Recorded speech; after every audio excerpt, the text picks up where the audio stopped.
Hello everyone, welcome to Super Tota. So today we are going to discuss some of the questions which are frequently asked by teachers, and we have with us today is Vaishak sir, who has been in the teaching field for so many years and he is working as an academic head in Super Tota.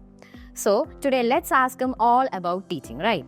Hello sir, welcome to the session. Hi Abhirami, and thank you so much for inviting me. It's been like a very honorable place actually, because it's the first time I'm sitting in the other side of the podcast actually. Like when I was in the school or in the college, I used to do the podcast at the other side of the side, like asking the people and not to have just to have a casual talk and all.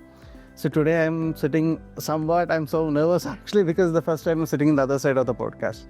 Yes, let's start. So first let's start with the experience. All right. So you have been in the teaching field for many years, right? Yes. So what inspired you to choose teaching as a profession, and also how are you able to commit to this profession for so many years? Yes, that's a great question actually. Like the thing is that, when I started my career, teaching as a career, when I chose the teaching as a career, it was like a part-time hustle or something like that. See, I started teaching around like the age of 15. Like when we just completed the 10th standard, I just started teaching because of my mother is a teacher. Obviously, that's a great motivation from my mother's side. And the thing is that my mother asked me to take a small class for the small kid especially. And I feel that, when I'm sharing the knowledge, I could see that the eyes from their eyes, they are so much enjoying the way that I'm teaching, the examples that I'm sharing. They were really understanding the concept as well as they're interactive with me. So that really motivated me, and slowly I just went to this career of teaching actually. So basically in college and schools, what I found is that the people only focus about the book teaching. Whatever the thing that is in the books, they used to teach in the front of a school. I mean in the school, and what happens is the students only get the knowledge from the books that we are teaching. And my approach is somewhat different. That whatever the thing that is in books, I will use as a reference. I will just have a our plain boundary, I just set my boundary, and I will be giving a lot of knowledge actually. Say for example, if Abhirami is asking me like something, for example, like from imagine that you are from a grade 6 student and you want to start understanding about the chlorophyll or something like that from the grade 6, like photosynthesis, those kind of things. So what happens is that first I will analyze what is the capacity, or how long I can just make the Abhirami to be interested in my conversation. And after that, I will start with my basic knowledge, to be sharing the basic knowledge. Before actually starting the basic knowledge, I would make sure that you're going to understand the concept, as well as like your mind is ready to understand this concept actually. So here what is happening is that first I want to analyze the same. So I would say that this analyzation, as well as like the way I'm teaching, I'm so happy enough like how I'm productively working for the thing, and it's a reason why it's making me to stay long in the teaching field itself. Yes, That's very good to hear. Yeah. And also, so teaching field is going to change now. Yeah. It's already changed a lot. Yes. So there are a lot of skills which teachers require now. Absolutely. Even in both offline or online. Yes. So which skills do you think is most important for teachers nowadays? Yes. So as you may know, like I was working in another firm for about like 1.5 years in the last year. Actually, I was in the Karnataka, Bangalore, and I used to have the teachers training over there also. So basically, like I used to give the same. A very important thing is that a teacher should always be having a motto of learn and unlearn the things. First, they want to learn the things, and they should be ready to unlearn the things actually. Because in this fast-moving world, the information we are gaining is it's changing all of a sudden, right? So, for example, like now we are saying that I will just give an example. On 2007 or before 2007, we used to say that Pluto is the 9th planet in the solar system. So suddenly, what happens is that after this 2007, after this astronomical observation as a group or something, what really happened is that they emitted Pluto, and now it's like an 8th planet solar system in our world. And what really happened is that I was one who was studying in the both era actually. Like in 2007, before 2007, I used to study these planets and everything in my school textbook. And I still remember that 9 planets were there and everything. I used to write the exams and all. The next year, what really happened is that my science teacher came in that class, and we were just randomly discussing topics actually. And all of a sudden, on the next day, she was saying that we only have 8 planets and 9 planets is submitted. But the thing is that I'm not complaining the teacher, obviously, because the way we are teaching is completely different nowadays. Like then what she said that due to some reasons, and she was not very confident about the reason actually. So she said that due to some reason it was omitted from the solar system. So as a student who is very much interested in this kind of astronomy things and I used to be very, I didn't got an idea like why it was Noviter actually. And similar with my batchmates also. But at that time, we were not so much, doesn't has any kind of source to check on these facts actually. But So now we do have. So that's a difference actually. So that's the exact difference we do have. So earlier we used to have like a multiple, like we used to have only one single point of reference. Here we do have like a number of reference actually. I'm sorry, Rabina, I just forgot your question. Can you please repeat that? So with Skills. Skills, the first thing is, I know obviously you'll be having, you should be reading a lot, obviously, and research, do a research actually. And the thing is that, communication, it's very important because like, it's not about the language you are using, but whatever the language you're using, you should be very careful with the communication that you have. It should not be, it should not make any cut in the minds of the students, especially because nowadays, like we do have like a lot of stereotypic thoughts and all. So earlier we used to say this kind of things in the classroom and we used to laugh together and leave the things actually, but now it's not the same thing. So communication, it's very important, and to do the proper communication, you'd be having the proper language. That's a very important thing. The second thing I would say that, you should be having, when it comes to an offline as well as online, you should be analyzing the students is very important because all students are different. Like each, we could say that it's a unique students actually, I would say, or unique kids. So what really happening is that we must be understanding the students especially. So the way they are, they can understand the concept, how quickly they can grasp the concepts. And in psychology, we could say that there are 4 types of students actually. One is like, we can say kinesthetic learners, read or write learners, then we have auditory learners as well as visual learners. The 4 types of learners, we have commonly categorized the students in 4 types. And what really happens is that, we want to, analyze as well as give the resources with respect to the way they are understanding the concepts. Say suppose like I would say that if Abhirami, you belongs to a visual learner where you enjoy the things when we're showing in the presentation or any kind of videos or something. Instead of that, I'm just reciting the things means I'm pretty sure that, if it is a 40 minutes class, only 10 minutes class, you'll be listening the things.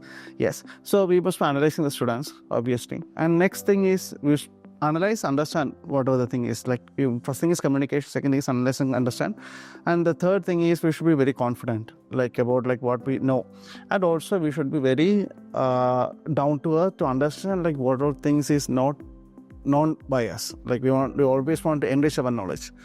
That's what 4 things that I am doing in daily life on daily life basis. Be ready to learn all the time. Obviously, absolutely. Every day we are learning.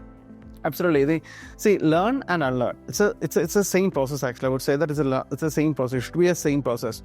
And I would say that in teaching field only we have the liberty of doing this actually. Like if I'm doing, suppose I'm a software engineer, means I can't, forget the things and learn the things again and again. That really affects my workflow. So this teaching field, we have a liberty of learning and unlearning the things. Okay. Yeah. So if you're going for the classrooms, you said earlier, right, there are different types of learners in a class, different types of abilities are there for them. Yes. So how is a single teacher going to take class for all these students, which will be like 100 students, 60 students? A single teacher is going to take class. How is that able to be, how is it possible? Yes, that's a great question. Like I would say that there is a concept called categorization. So categorization means, and apart from that for categorization, I would say there is like another category called, how fast they are grabbing the concept. So we have fast-paced learners, medium-paced learners, as well as slow-paced learners. That's another categorization. So what really happens is that, when we are just explaining the concept again and again, means these fast-paced learners will be easily get bored. They will be the first to say that teacher, the class is getting bored, actually, I want to learn new things. So here what really happens is that we want to have a very careful strategy of having the categorization. So the first 2-3 classes you can do, take a list of students who belongs to which all categories and schedule the class according to that. And I would say that there is a beautiful thing called lesson plan. So are we not doing about lesson planning actually? Yeah. Lesson planning, you heard about the same. Yes, good. So lesson plan is something that, we are going to schedule like how a whole class looks like. Say 45 minutes or 40 minutes of class looks like. What are things we want to explain in each set of minutes? That's what is actually called as the lesson plan. So there is a principle called 5E principle. that I will be discussing with most of the teachers actually.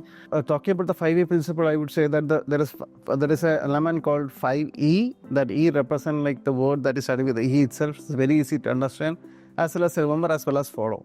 So those who are seeing this podcast, I would say that they will be following this in their teaching plan and everything. The first thing is we have engage, then we have explore, explain, elaborate, and evaluate. This is the 5E principle. So starting with the first thing, that is known as engage. It's very important because whether it's like a 40 minutes or 45 minutes of class, that 5 minutes is very important to make them engage in the classroom, because due to the influence of a lot of things, say for example we have the smartphones and everything, that really deteriorates our time, quality time, as well as like the way of we are studying the things actually. So we must make sure that the 5 minutes, the very first 5 minutes is very important for any teachers, whether it is like an online or an offline class. We must make sure that the students that is engaged in the classroom, and that is going to start in the classroom, be in the classroom, we must be grabbing their attention, that 5 minutes. Next thing, we want to make them explore the concepts. Explore the concepts as in like, say for example, suppose I'm a maths teacher. Maths is my favorite subject basically. So what I'm going to do is that, that for example, Abhinami is my student, means like what I'm going to do is like for the first 5 minutes, I'm going to make you engage the classroom. Suppose you are in 7th standard student, you want to understand about the algebra, a concept called algebra. So what's going to happen over here is that, the first 5 minutes I want to grab your attention. I would say that, Abhinami, how are you? Like I will be asking some cute questions of what really happened is that slowly you are just going to forget about your outside world. You're going to enter the world of studying, or you're going to enter the world of Vaishakhan's world, something like that, in my class. So what really happen is that you will be engaged in the classroom, you'll be, constantly answering my questions and all. This part is very important when it comes to an online class also. So when it comes to online class, the very important thing is that the teachers will be mostly saying that they are not getting that two-way communication. Because like... Engaged. Exactly. So what really happen is that, suppose if I'm not making you engage in the classroom, means I'll be constantly calling you, Abhinami, are you there? Are you there at all? So here what I'm going to do is that instead of doing that thing, I will be directly asking your engagement. So after engagement, I'll make sure that you're going to ask them questions. That makes you to think something about the topic, right? So I would say that, suppose like, Abhinami, do you know about variables? Okay, so you'll be either nodding or you'll be saying that yes sir, no sir, something like that. And I'll be asking what is variables? Do you know about variables? Can you give me some examples of variables and all, something like that. So you'll be keep on thinking about the concepts. Slowly I will be introducing the concept of variables, constants, what is terms, etc, etc. So slowly I'm just going to make you explore in the classroom. And as you belong to 7th standard, I hope you have something called, finding the terms and everything. So slowly I'm going to make you understand the concepts, as well as I'm going to explore the concepts. Then comes the explain part, where I'm going to explain the whole idea, as well as making you engage the classroom also. And slowly I'm going to explain. Then sometimes if you want more explanation, it's called elaboration. Then I'm going to elaborate very well so that, the concept will be very much hold in your brain for a long period of time. And then I'm going to evaluate this thing. Evaluation is very important because we want to make an understanding about like what are things Abhinami as a student go to understand the same.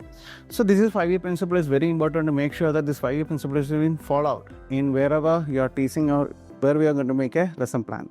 Actually, that's what teachers are doing. Like, they will ask about what did I teach in the previous class. So the student will be telling in an elaborate way whatever they asked, right? So that is one method of making them learn it anyway and to remember whatever they taught earlier, right?